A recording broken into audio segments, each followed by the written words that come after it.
Veľočíslená ekipa najmladších ďurďovských glumcov publiky u svojim valalje na duhoviti spôsob by pripovedala i s dramským ruchom prikazala pripovedku o zaljubenosci i ljubovi. Jak še tebe пачаловці немножко набавили tu pred ďurďovskú publiku?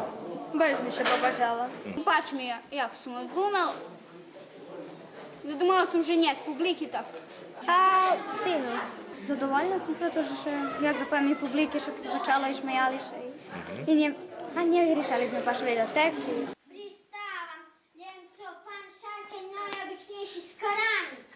Teraz som sa odlučil na túto dramu Miroslava Nastasjevića, ktorá bar simpatična, ktorá še dá bavit i ktorá má veľké poručenje, prijemne poručenje i objašnjuje, povedzme, tomu возрасту djecov o problemu ljubovi i zaljubljivanja, co ih teraz najveće interesovanje i veće od patrenja na internetu. Šľidujúce stretnuce z publiku najmladší ďurďovskí glumci budú mať na dramským memoriálu Petra Rizniča ďadi i to na útorok 19. apríla u Veľkej sály Kerestovského doma kultúry, kde nastúpia na 13 hodín.